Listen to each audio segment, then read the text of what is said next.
Oh, good morning. Hey, Jesus is still Lord. Hey, the word still works. God's been so good to Frank.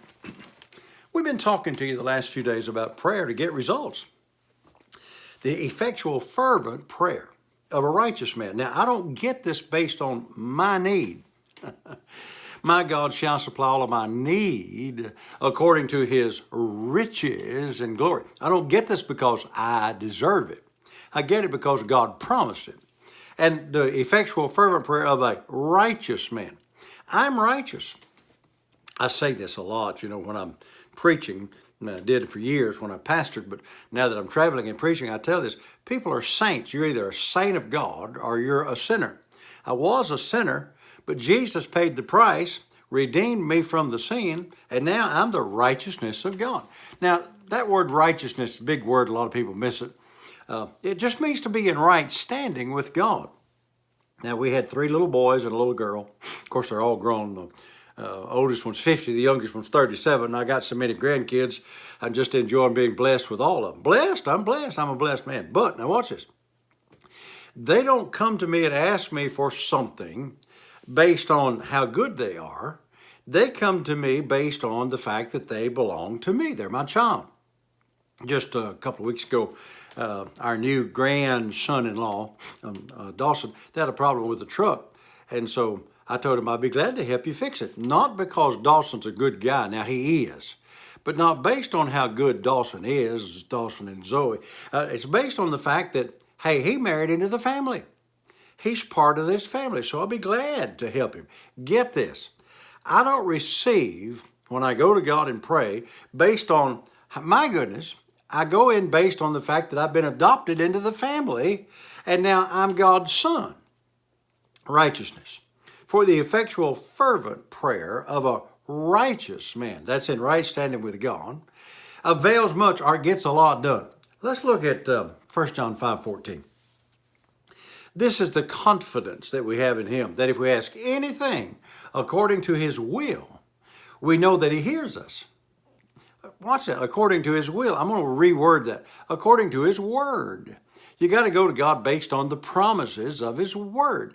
We know that he hears us. Then it goes on to say, and if we know that he hears us, we have, the Amplified says, as our granted possessions, the request made of him. I like to use the word request and demand to be the same thing. So watch this.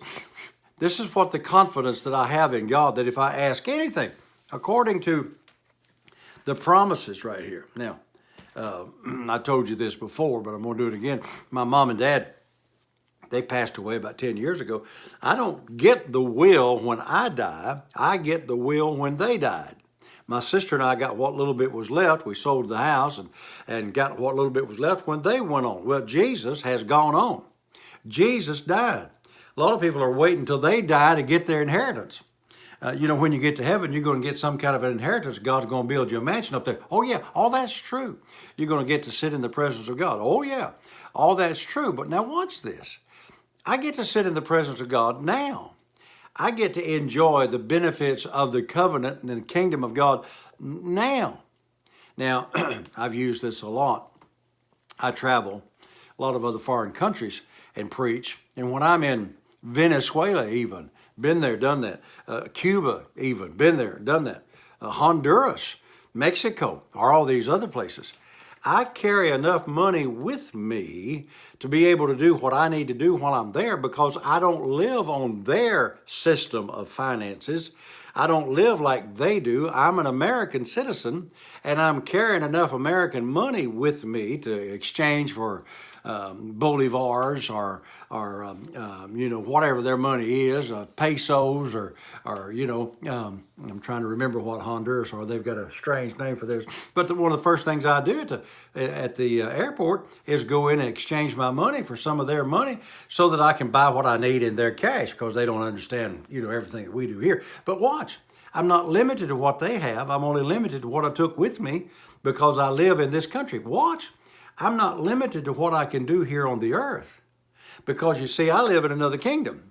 I'm a citizen of another kingdom. And so my financial situation here on the earth is not based on how much my paycheck is. It's not based on how much money I got in the bank. It's based on the fact that I live in the United States, just like the same is true. I live in the kingdom of God. So however much money I have is not what I'm limited to. I'm only limited to what things soever I desire when I pray. The effectual fervent prayer of a righteous son of God, daughter of God, somebody that's in the kingdom, avails much, or it makes everything available. I can go to God and say, I need $10,000 and get it. Not based on the fact that I deserve it, not based on the fact that I'm good, but based on the fact that Jesus paid the price for me and that wealth and riches are in my house. I can go to God and, if I'm sick, I don't ever get sick, and say, Father, I believe that I received my healing because Jesus paid the price, not because I deserve it. Not because, I desire it, and I do, but based on the fact that Jesus paid the price, and with his words, I was healed. And if I was healed, I am healed right now. Get this. Confidence in knowing that God's going to hear your prayer based on the word. I'm going to move on to another subject tomorrow, but get this. I can go boldly into the throne room to obtain, that says to obtain mercy, but go boldly into the throne room to obtain mercy, grace, love, money, healing, being set free, being delivered, whatever. I go to God to obtain. Somebody said, well, I just do things on my own. Well, dummy, you just go ahead. I use all the help I can get. Hey, I got to go. Pray, believe, receive. Have a great day. Until I'm with you tomorrow, remember, Jesus is Lord. Thank God the word works.